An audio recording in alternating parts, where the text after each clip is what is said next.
Not the first gate the taka kuja kunifungulia. Yeah. The door, akasema turn on the other side. Yes. So I opened the first door, Yeah. the second door, and the third door. You know, I have the box of hot pot. Yeah. So when I entered there, what I saw mtu amewekwa hivi juu ya surface like simiti. Oh, okay. Yeah, anachinjwa. Kasteba hayo. Ukashinda, what is that? Sasa ikalia. Hapa ni mortuary. You see? This is the mortuary. Okay. So when I saw that, napata kama intestines zimetolewa ziko hapo, ulimi pia iko hapo. Vitu za ndani yani. Na watu wameweka tu kwa simiti. Wanangoja hiyo kesha tolewa tu hivi, mwingine next. Anakuja pia na pasuliwa. And those people are doing those things joyfully. They were enjoying it. Yeah, you see, they are smiling, they are talking, they wanapiga story. Oh, walikuwa kama wangapi ndani? They were 3. Yeah. Kila mtu wake. Hawaogopi hata? Hawaogopi. Wacha. Yeah. Na wanaendelea. So wanasema kijana, tuko job for naweka. Haukuogopa maybe pia ukatolewa zako ndani? Nilikuwa sure na mlango nyuma. Uko like mlango imefungwa ama haijafunguliwa. Unaona za mwingine, huyo zimetolewa, huyo amepasuliwa zimetolewa na zangu je? Ama uende pia akaniulia hapa pia wanitoa. It was tough. It was tough. Mlango. Uingize. Yeah. You don't know how the day was. Maybe kuna watu walikuwa wamekufa during the day, ama mtu amegongwa na gari amekufa, ameweka tu kwa karai, mtu amechomeka, ameletwa hapo. So you see? So I used to ferry people, bring people put in the box. Yes. So there's one day here. Yeah. That I opened the what? I opened the drawer, the chin, the mortuary. Yeah. There was it was full. Yeah. Second was full. Third layer was full. The fourth, you know my height. Yeah. So I could not reach there. Yeah. So I struggled. I brought the guy. Until you know my height. But then mfupi sana. I struggled with the guy, trying to push this guy, this body inside, and the guy's body comes out. Pushing, coming out. Paka ninaona saliva ya huyo mtu inaanza kunimwagikia. Kumwagikia wapi? Kwa nguo, kwa masikio, kwa nini? Kwa mdomo. Yeah, kwa mdomo. My God. What's happening here? Ikumwagikie hivi na usimame. Katoa hiyo mtu kaweka chini. I closed the door, went back. Iko sawa? I said it's okay. Yeah. So the following day when they came, and the mortuary attendant came. So that someone waliweka hapo. Kuangalia ni mtu kutoka ICU. Aenda akapiga simu. Someone was not at place. So akaanza kulilia kelele. Mbona sikuweka mtu kwa draw? Yeah. So I picked all this. But they didn't know that I was collecting data. I had the evidence. I said one day, hii kitu nafanya because it was not in my job description. Cleaning is totally different mortuary attendant. You see? So wamekuruhusu unafanya vitu chafu. Lakini inafanyika tu usiku. Because mchana ndio the hospital employs the mortuary attendant. Usiku sasa ni cleaners ndio wana chip in. Au ndio wanafanya hizo kazi za mortuary sasa. Wanaingiza wakifanya nini wakikata. Kazi yangu haikuwa ni kukata watu. Ilikuwa ni kuingiza na kuachilia hapa. Sasa kukata na wengine. Ukishaingiza unaweka hiyo jina. Kuna andressograph, kuna kitu inaitwa andressograph. Unaweka jina hapo, unatoka. So wakukata wengine sasa ndio watakata. Mchana. Hao ndio wanakata. Hao ndio wanakata.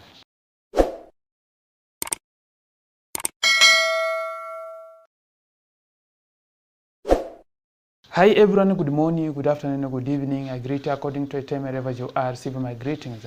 As usual, my name is KG Mtoto wa Mungu, aka Black Man. First, I want to say thank you, and I will never get out saying thank you. Thank you for your support, your like, and thank you for always coming back to watch my videos. I know, and I believe that every video story I upload here, you watch and you learn from it. And today, I'm sitting with a guy who has a story about his life. He has sad, touching story.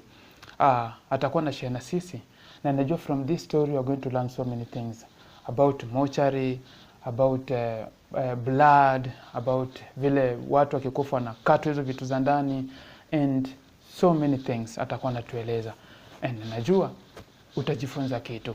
So without wasting so much time, I welcome you all. Welcome. This is KG Mtoto wa Mungu TV, Karibuni sana as introduce my guest to you. Karibuni. Vipi bro? Kwa sana. Uko mzima? Niko mzima. Karibu sana bro. Asante sana KG. Karibu sana kwa show yangu. Okay. Nimefurahia sana umekuja. I don't take it for granted. Feel free. Manze usiogope. Nimekupa hii platform, ukaweze kutupea story. Watu wangu wanangoja wakaweze kusikia story. So, now this time nataka tu uchukue hii fursa ukaweze kujiintroduce. Thank you. Mr. KG. Karibu sana. Uni invite to air my story. Yes. My name is Bonaventure Adede. And I was born in Migori County. Migori County. Watu wamena na samaki. Yeah. A place called Rapogi. Rapogi. Yes. Huko sijafika, but naamini siku moja tutafika. Yeah. So, we were born 7. Okay. And God called 3. Okay. Yeah, God has a reason why He called the 3. Yeah. So we are remaining 4. Okay. My dad passed 1996 when I was in class 1. Okay. And during that time, I didn't know that when someone passed, it is sad. I took it as a celebration because I could see people coming, enjoying, eating, and lowering the casket. So to me, I saw, hey, someone is being lowered. A box is being lowered. So I said, hey, this thing is very nice. I didn't know that my father was being lowered. Okay. Yeah.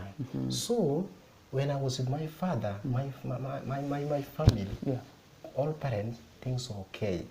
Things started changing when I reached class 3. And an uncle on my paternal side happened to subject us to an abject poverty. Yeah, abject in the sense that it was extreme, it was deep, and it was severe. Okay. I could see this uncle coming to take our property, like TV, you know, kitambo, ilikuwa ni Great Wall. Taking them where? Yeah, taking them to his house. Okay. Yeah. Coming to pick the bicycle, taking.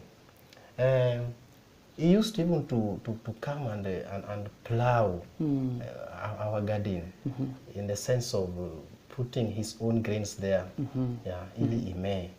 But whenever we try to also do the weeding and all that, he brings the cattle and eat everything on us. So we were not in the position to put food on the table. Being now having only the mother, because I lost the fatherly figure, class 5, it happened that I was given opportunity to be the class prefect, not class prefect, but the timekeeper. And this is a teacher who came and was having 2 children, a boy and a girl, and we were competing. In the village, to be number 1, 2, 3 was so something which is very big. Yeah, very big. Yeah. So this thing ilikuwa imenea kwa village. That mtoto wa nani anapita sana. Hapa ni msharp sana. Yeah, what's happening? But being a timekeeper, class 5, 6, and 7, it happened that you were sent to go and bring bricks. You know, ushago, children, or pupils, they do everything. Kulema, kufanya nini, hata kupikia mwalimu, pelekea. So we went to bring bricks, and I was in charge, knowing the number of bricks and the number of pupils whom we went together. So coming back, mtoto madam moja, a boy, because you were in class 1 class, akaniambia kuja Bonaventure. Then I went. So entering, akaniambia you can take water and go back home. I know you are thirsty and you are dehydrated. So I took water. So coming, akaniambia, okay, besides that you can also take what? A spoon of rice. Simini kuweka mkono yangu hivi. Then he gave me a spoon of rice. Nikapewa rice. The moment I turned back and went out, I met Madam. Mamake. So Madam shouted, what are you doing here? You are stealing teacher's rice. Tomorrow I must announce you in the parade. In front of everyone? In front of everyone. I was traumatized. I didn't know what to do. So I said, Ama, because my father died and we lack food at home, we are vulnerable. That's why Madam is doing this. Because Madam knew how we are living. I went home, I told Madam, my mom. It's like taking advantage of you guys. Because you guys are poor. So it's like taking advantage of you. They're taking advantage of us. of me. Now, I did not share that with my mom. Okay. But coming back the following day, I did what it takes, and what happened during that time for parade, I went behind the classroom. Yes. Remember that in classroom, that school, I studied in class 1, 2, and 3 under tree. There was no classroom. Physical structure. There was no physical structure. Yeah. That school was a live fence. Yeah, everywhere is a gate. You can just pass and you go. can pass. So during that parade, after the flag was raised and all that, and people have sung the national anthem, Madam started that there's a student here whom I sent to bring breaks with you. Yeah. And now it's an official. He was there in the morning, and now I don't see him. This student, I need him when he comes back. He's not around. He came to my house yesterday and took rice, asked for rice to eat. So watoto wakisikia hivyo, my colleagues and the whole school, ni kama something wakashtuka. It's like stealing. Yeah, it's like stealing. Who is that? You see? Yeah. Some even started laughing, kissing. Hey, who is that? So my classmate knew that the only official who is not here is me, because the rest of the officials were there. I was the timekeeper in it. So I listened to that, then I went back home. I was seriously traumatized. Going back home, I told my mom that I see that school is not passing. I want to go to another school, the school that pass exams. Yeah. Because there we used to pass, but according to that, it was not my standard. Okay. Because there I used to get 250, 270, number 1, number 2. But when I changed school, moving to another school, I became number 12 out of 10. That is class 7, number 12 out of 10. With the 270, but number 36 out of 37. So I was told to repeat. I repeated class 7. Okay. Then I moved to class 8. Yeah. So reaching class 8, I also passed exam. I did my KCP. But during this primary setting, I used to help my mom in the sense that I could see my mom was struggling to put food on the table. So I used to go and repair a bike. Working harder. In order to buy meal and bring home. That's when I leave school in the evening. Okay. So when I cleared I finished my KCP, I did not go to this ordinary school. Ordinary in the sense that I did not go to other schools, but I went to seminary. Oh, seminary schools. I wanted to go to the seminary, you see. Why? Minor seminary. Why? Why seminary? I missed that fatherly figure. Yeah. So I ape. That's the way priests do their things. I say, hey, one day I want to be like these priests. So let me do what? Let me when I go to seminary, one day you will become a priest. I'll become a priest. So I did an exam. We were called and we went for an interview. Yeah. I'm happy that I became number 1. Wow. And maths I got 100 in that seminary. Okay. I don't want to mention the seminary. Don't mention. Migori County. Okay. Yeah, Migori County. But we have many there. Yeah, there are many. Now, here I have the calling letter. Yes. For that seminary, I have my KCP result. Yes. I've passed. My mother, there's no Anambele, Ananyuma. Yes. So I went to my relatives on maternal side. Yes. They are a bit rich. And shared my story with them that I have the calling letter. Yes. And I've been called to join the seminary. Yes. They were happy. I think they were happy in the sense that they knew that when I didn't, I'll be a priest. You see? Yeah. So they said, oh, you want this our person, this boy, you have priest, okay, wacha support. Yes. Kila mtu akachukua everything. Like a box, uniform, viatu, and all that. So as days drew near, I started seeking to know how far they have reached. Yeah. Only to realize that people went and slept with that thing. No one bothered. So I went specifically to one of my aunts, whom I was close to. Okay. I shared this story down. How far are these people? Now, 1 week, then I report. I can remember this, you have done nothing. So what can you do? Whatever you get, I'll go with. Now, they only managed to get a box and a towel and a mattress. Okay. The rest of the things I struggled. Remember when time came when I went to that seminary, my mother had only 800 Kenya shillings. And the fees was... The only money. Only money. Yeah. And that money was attached to a letter written, please allow my son to join. The fees was more than 40 and above. I joined. That's the whole fees, term 1 to term 3. Yeah. I joined and I started studying. Learning. Then, during that time of learning, life started changing. That's when I realized that God has really blessed me with the gift of studying. Okay. I could pass. Yeah, I was above average. And surviving was hard in the sense that people, some of my colleagues, whenever their parents come for school visit, I could see their parents are coming the big buses with the gifts, big Prado and all that buses. You see they are coming to visit their children, juice there, kuku there. Food stuff. Yeah. I remember one day my mom brought, my mother brought for me mewa. And mewa ya kutafuna. And kipande ya sabuni. Yeah. Sema, okay, I embrace it. And I told my mom that don't struggle much. It's okay. But the sense of you see me here is okay. I'm well. I'm okay. Because umetumia pesa mingi ku travel. So just leave it.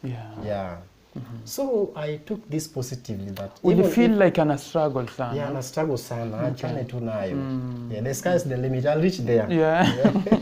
I'll reach there. Yeah, so I told my mom, okay, it's okay. Now, parents went back home, then we remained. I continue performing well.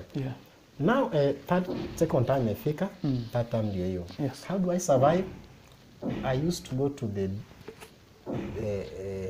dustbin and pick the toothpaste that other students have used. I cut it, then turn it with my toothbrush. That's what I used to. You use it. Yeah. Watoto wadozi wamalizangi nini? Wanasema hii imeisha. They don't finish the Colgate. So I get one, nachapa 2 weeks.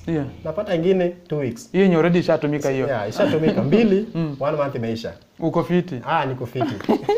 What about sabuni? I had a paper bag that when people after bathing, I time them. Wakienda dormitory or after bathing. After bathing they go to dining hall or maybe or church. Class. I go to the bathroom and pick the remaining one. Of which that paper bag had got different kinds of colors of soaps. Yellow, red, white, blah blah. So it was smelling different. Confuse your nose. You see? Oh my guy. So third term, rector, the in charge of that school, is not the principal, but now we used to call him the rector. Told me that now you will not pay anything. Yeah. I remember my mother brought 200 with a letter. That please allow my son to continue and bring. So that's how I have 1,000. We appreciate you, ma'am. We appreciate you, ma'am. We appreciate you. Naunga 40 and above. Baada yako mzima? Baada yako mzima. Hata tumsalute. For encouraging me. Yeah.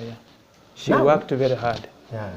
Now, Rector told me, we will not be having you next year, Form 2.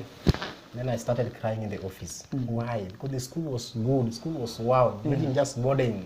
So if I don't do this, then I'll not get my dream, I'll not achieve my vision. Then, can I be okay, if you can do this, unless you go talk to the bishop. And that bishop, if he allow you, then you can continue. Mimi nayo nikaenda wapi? When we closed, I went to my parish priest. I shared the story with my parish priest, and parish priest told me, okay, what is your take now? What do you want to do? Please write for me a letter. I want to go to bishop's place. He wrote me a letter. I repaired my bike, took a letter, and the tools I could bike in case. You had one bike already? I had one bike. The bike that my father left for me. Okay. I took that bike and the tools in case bike yaribiki hapo katikati. Barabarani, you can repair the bike. Maji ya kuninunua bike puncture. Unaweza? So, nilitoka saa 5 Migori, na nikafika Oma Bay. Saa 5 asubuhi. Alichoma bei. Saa 3 usiku. Imagine hapa unakuwa nasikia aje. How many hours? Like 8 hours? Like 8 hours. Okay, And I reached there, I found there's a choir that was practicing a certain hall there. Yeah.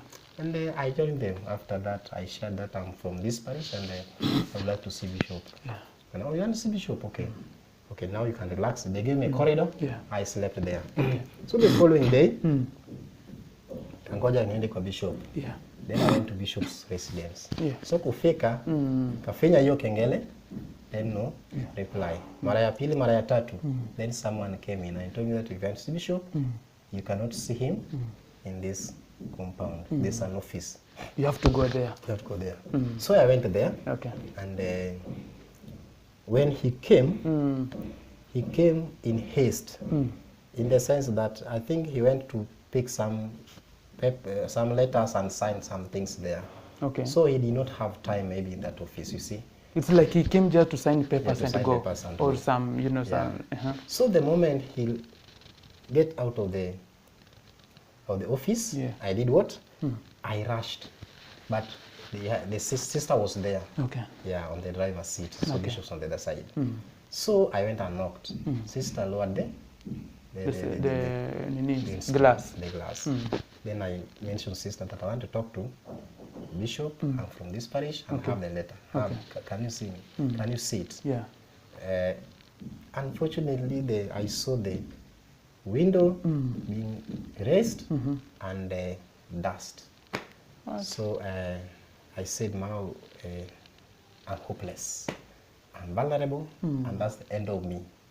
I went back, and one priest of that parish told me that saw me sitting at a certain corner. Yeah. And there was happening, what I'm thinking. And then I shared the story with him. Yes. And the moment I mentioned that I wanted to talk to Bishop and read the letter, only to read, and I was not able to reach him. Yes. And my daughter was not taken. I'm now hopeless and I'm vulnerable. I have nowhere to go. Nilisikia tu kama umeisha. Yeah, nimeisha. Yeah. Nilikosa nguvu na nikaanguka. What? Yeah. So, hapo. So kuanguka hapo, ndio sasa wakanipepeta kidogo, then they raised my feet hivi, and I got oxygen, nipata nguvu kidogo. Kwa nini ulianguka? Ama needed to shock. I didn't know what next. Ama ulikuwa na expect much kutoka kwa maybe Bishop ama huyu nini mwenye ulikuwa umekuja kuona? Yeah, I was expecting like something help. Positive. Oh, okay. Yeah, because I saw it as no seminary, no life. Other schools, I didn't want to go.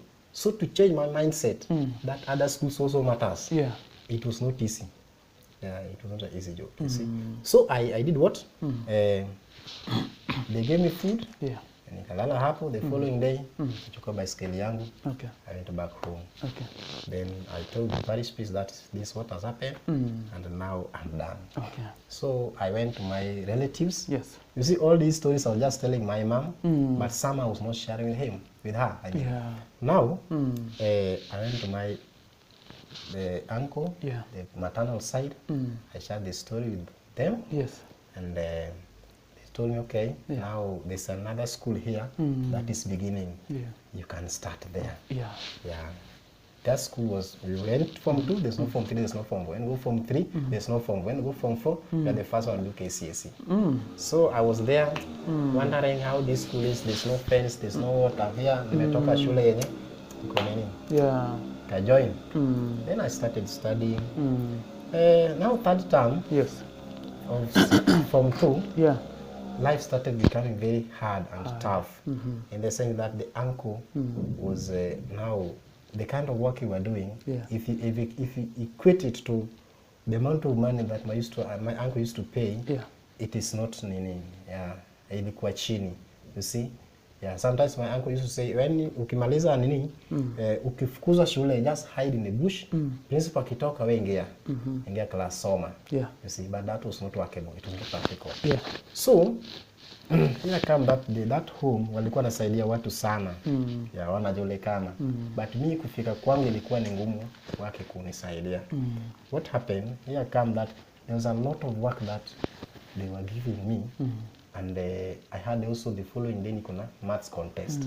Nikachukua kitabu kwenda kusoma. So one of the workers akakuja na mkwaju. Yeah, this road. Akanigonga nayo. Unajifanya hapa unasoma unapata usaidizi hapa. Akanigonga. Mara 2 mara 3. Mimi nikasema now is too much. Enough is enough. Yeah, so nikasema I want to defend myself. Nikaminua tu juu, nikamangusha chini. Kumbe watu walikuwa na watch from a distance, the family there. So hawa mpige sasa, yani walikuwa na support huyo mtu anipige. Actually the moment nilimwangusha tu hivi, sikumwangusha in bad, nilikuwa nataka ni take cover ili nikimbie. Wasiniumize, unaona. Then wakanikimbia come to rescue him in order to they continue beating me. Beating you. Then nikachomoka hadi kwa forest. So what am I doing in the forest? Kulikuwa na boma nyingine hapo yenye watu walikuwa wamekufa. Udadi there. So I went to stay there and nitafuta sufra nyingine. I got a certain small sufra in the bush which walikuwa natuboka katikati. Hiyo time ulikuwa miaka ngapi? Hiyo time ulikuwa miaka ngapi? Hiyo nilikuwa below 18. And you are going through all this? Because I was something like 13 years. 13? Yeah, 13. Wow. 13, 14 up. Life was very hard for you. Life was very hard. So you see? Yeah. Nimepata sofria. So napata uga kidogo. Watu wananipea hiyo nini? Napika kwa hiyo sufuria. Na turn the same sufuria napika omena ama sukuma. Nikasonga hivyo. So nilisikia omena ulikuwa unatoa wapi? Omena napata from my friends, classmates. Walisa sikia story yangu, nimefukuzwa. You see, so walikuwa wananichangia vitu miguja na omena, nyanya and all that. You see?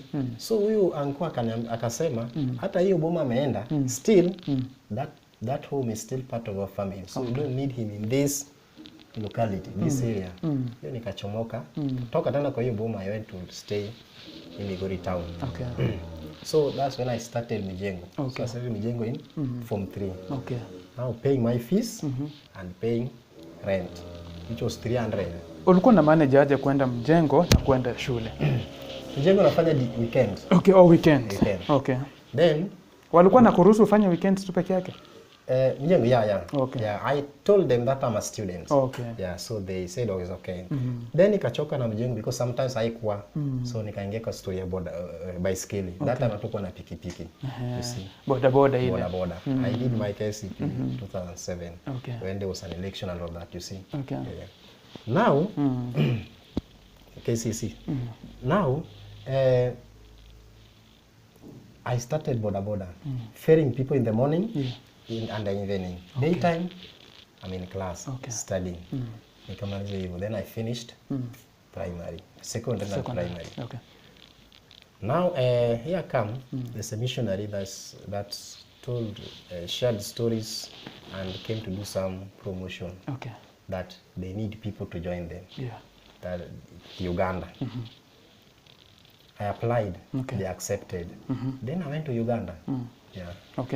When I went to Uganda, I don't want to mention the place. I went to Uganda. I realized that after 3 months, these people, my expectation was to be that person, A. But according to them, it was not A, it was B. The kind of work we were doing in Kampala, Uganda was more of a charity work. And using muscles. So going to Mjengo Monday to Friday, Saturday unaenda kusaidia watu wenye kwa home care. Kuosha watu, kulisha watu, kufulia. Hawana uwezo, They don't have hands and feet and all that. So used to that, which is also for the glory of God. But hii part ya Mjengo kutumia nguvu for 6 months ilinichosha. Imagine we went 22 and they told us that when you finish the program, you are allowed to come back or you can terminate. Only 3 went back. The remaining we stayed in Kenya. Now here nimerudi niko Kenya. And I have nowhere to go. I told my mom that now I'm going to Nairobi. Unaenda kufanya nini? I'm going to Nairobi to survive with other people. But huko kuja Nairobi? Sikuwa nimekuja Nairobi. It was your first time? Yeah, my first time. So I came to Nairobi. There's a friend of mine also who was in Uganda. We met in Nairobi. Yes. Tukaanza kuishi pamoja. Okay. Yeah, those I saw tuseme Kawangware. Okay. Yeah, when stayed in Kawangware for 2 months, na kila mtu alikuwa anajishughulika na chakula yake. Unaona. Then this man left and went to join another shirika. Okay. So yeye ndiye alikuwa analipa rent. Akaniacha kwa mtaa. Akakuacha hapa. Akaniacha hapo sasa. Then I joined the street. I said now those people living the street urchin, they're also human beings. True. I can survive there. I survived in the street. For how long? For 6 months. What? Yeah. So at night, you go behind the kibanda. Kibanda. Yeah, wakitakishafunga. Wakitoka, wakikuja asubuhi. Wakikama asubuhi, in the morning, let's say 5, some people say 5 or 4. 4 or 5. Yeah, you get out. You get your way. So how was I surviving here? Bathing, I used to bathe in Pangani. There's a river there. Now it's not even a river. It's a sewage. Sewage. Yeah. Yeah. Yes. It's a forest, and then it's a river there. Yeah. I went there. I used to bathe. Then because I took myself as a street, so I joined the street boys. Then there's a day I heard that there's a congregation that feed the street boys in Pangani. Don't want to mention the name. And I went there to be fed also, like them. So they used to give us rice and beans, only Wednesday.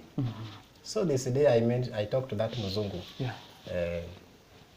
The Muzungu was in charge of that congregation, that I also want to join you so that I be like you. Yeah. Muzungu alicheka toka sema, what do you mean? Yeah, because the Muzungu could see I'm just a young man. Yeah, a street boy. I'm so tattered and all that. Very dirty. Yeah, very dirty. What am I mean?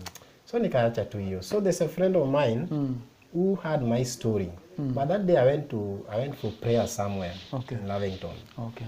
And so you used to pray a lot, eh? I used to pray a lot. Okay.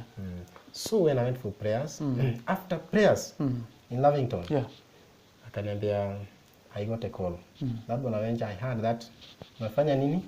You're in the street. What are you doing in the street? Yeah. So he called me and joined me to his friends. Okay. And I joined the friends.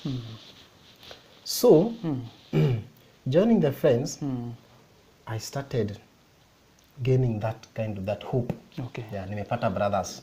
Yeah, there were 3 brothers. I got the brothers, and I went to a company in Parklands. So hii time ukiwa kwa streets, like uliona like ume lose hope. Nime lose hope. Now ulikuwa hopeless. Yeah. So hopeless ya kwanza ilikuwa ni nimejaribu kupeleka barua yangu imekataliwa. So this is the second time now. Yeah. So now I'm hopeless. Na ukiangalia venye mambo yako nyuma ni mbaya zaidi. Ungependa mambo ikuwe fiti. I don't want to go back home. I don't want to go back. It's like something was pushing you to go. You see.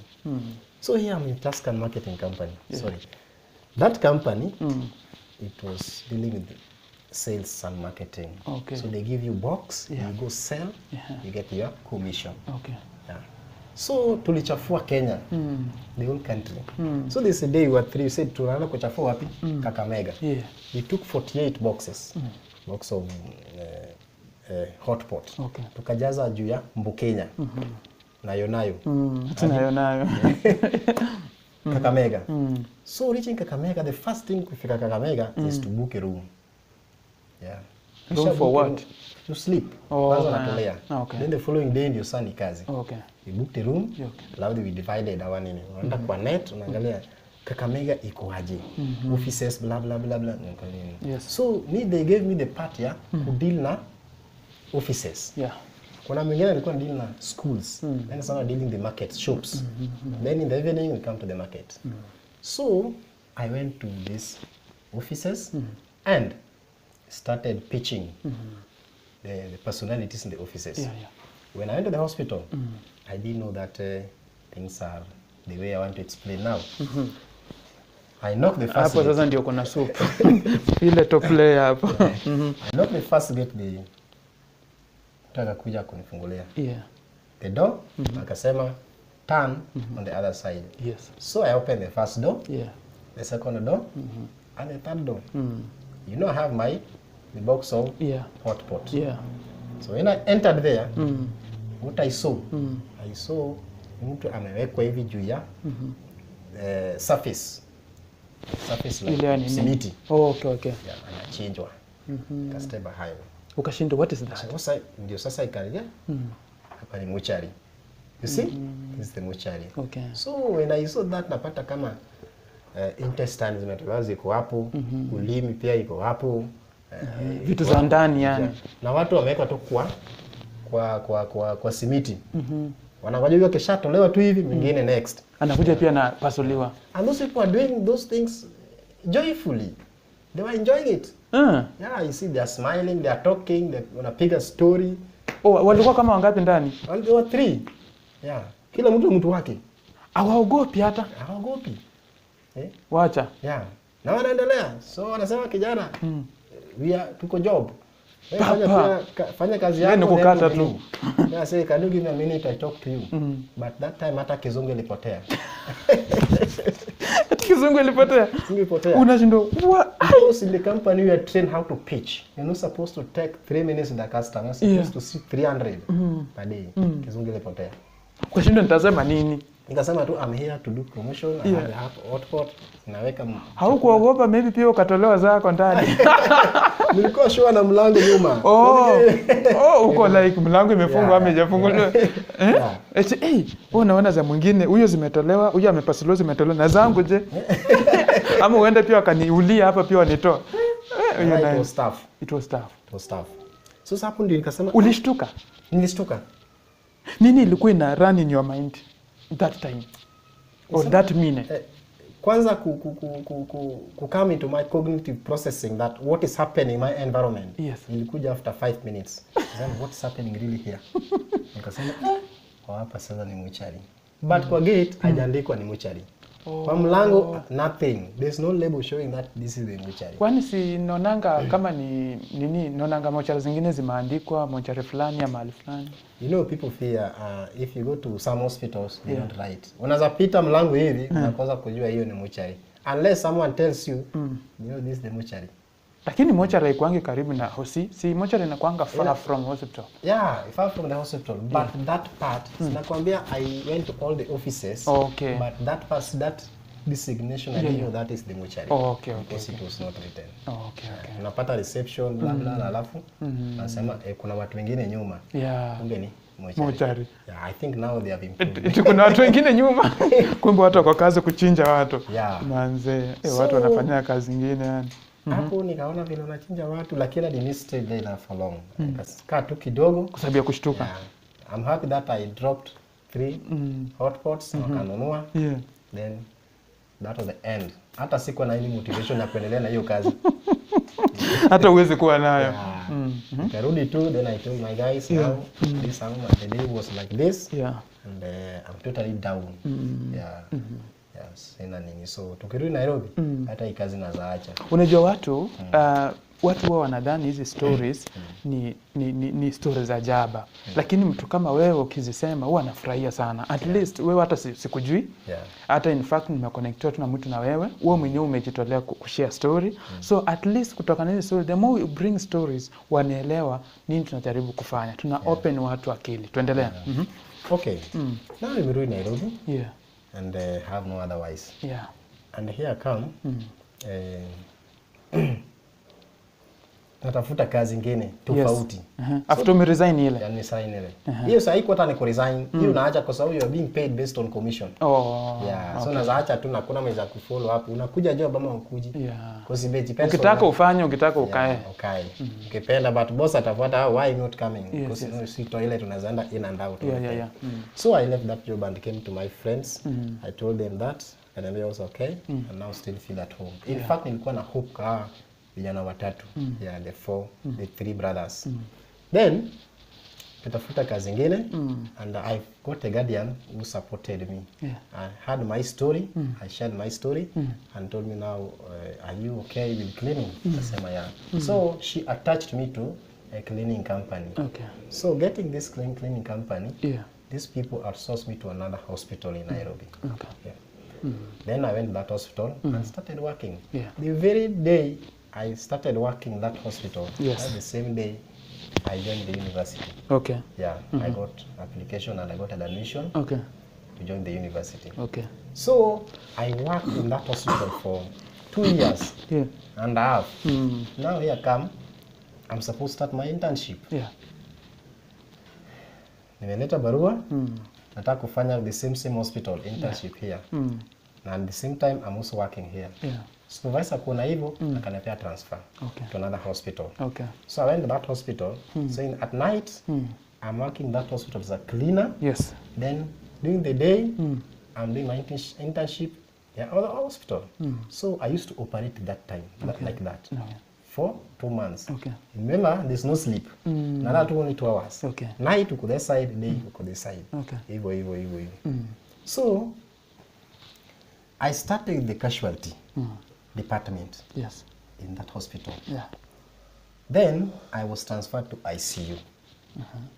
The same that also that I was transferred to. ICU. Yeah, ICU. Yes. To work there as cleaner, you know, it is disinfect, empty, and all that. Yes. So in that hospital, during the night, there is no mortuary attendant. So we are the mortuary attendant. You see? Yeah. So you see, I left mortuary where Kakamega. Now I'm coming to reality. Yeah. So there, to reality. Nurses, when mtu akikufa anasema amenyau. Amenyau. Amenyau. That's the language that they normally use there. Yeah. Amenyau. Huyu mtu ameenda. Oh, amenyau. Ameenda. Amenyau. Huyu ameenda. So when I go there, go to room 2. Amenyau. So kwenda napata kama mtu ashakufa, ashatolewa hizo pipes, hizo fluids. Yes. So alikuwa wrapped na maybe leso ama tuseme ni white. Hizo ni nika, hizo inaitwanga aje zile shuka nini? Yeah, shuka. Kitu kama hiyo. Yes. Then they tell me go and print the name of this patient, this person. Yeah. And bring trolley. Peleke huko. So me naenda kuchukua key casualty. You know I'm in the ICU now. I'm not in the casualty. Yeah. I go pick the key. I bring. Yes. So nurses walikuwa wananisaidia tu kufanya nini? Only to transfer this person, this body from the bed, ICU bed, to the trolley. Oh. Now the journey from ICU to mortuary. It is me. What? Yeah. So the moment I was taking this person, this body to the mortuary, you know the mortuary, when you open the door, the switch is not next to the door. It is far the back. Very far. Mtu ukiingia hivi una switch on alafu light ndio hiyo. Like this one, ukiingia una switch pale ndio uingie. Yeah. So hiyo unaingia, unapita ndio switch on. Sasa ndio uende uchukue mtu kwa mlango uingize. Yeah. You don't know how the day was. Maybe kuna watu walikuwa wamekufa during the day, ama mtu amegongwa na gari amekufa, ameweka tu kwa karai, mtu amechomeka ameletwa hapo. So you see? So I used to ferry people, bring people, put in the box. Yes. So there's one day here that I opened the what? I opened the drawer, the chini, the mortuary. There was it was full. Second was full. Third layer was full. The fourth, you know my height. So I could not reach there. So I struggled. I brought the guy. Until you know my height. But then I'm fupi sana. I struggled with the guy, trying to push this guy, this body, inside, and the guy body comes out. Pushing, coming out. Paka ninaona saliva ya huyo mtu inaanza kunimwagikia. Kumwagikia wapi? Kwa nguo, kwa masikio, kwa nini? Kwa mdomo. Yeah, kwa mdomo. My God. What's happening here? Ikumwagikie hivi na usimame. Katoa hiyo mtu kaweka chini. I closed the door, went back. Iko sawa? I said it's okay. So the following day when they came, and the mortuary attendant came. So that someone waliweka hapo. Kuangalia ni mtu kutoka ICU. Aenda akapiga simu. Someone was already placed. So akaanza kudilia kelele. Mbona sikuweka mtu kwa door? So I picked all this. But they didn't know that I was collecting data. I had the evidence. I said one day, hii kitu nafanya because it was not in my job description. Cleaning is totally different mortuary attendant. You see? So wamekuruhusu unafanya vitu chafu. Lakini inafanyika tu usiku. Because mchana ndio the hospital employs the mortuary attendant. Usiku sasa ni cleaners ndio wana chip in. Au ndio wanafanya hizo kazi za mortuary sasa. Wanaingiza wakifanya nini wakikata. Kazi yangu haikuwa ni kukata watu. Ilikuwa ni kuingiza na kuachilia hapa. Sasa kukata na wengine. Ukishaingiza unaweka hiyo jina. Kuna andressograph. Kuna kitu inaitwa andressograph. Unaweka jina hapo, unatoka. So wakukata wengine sasa ndio watakata. Mchana. Hao ndio wanakata. Hao ndio wanakata.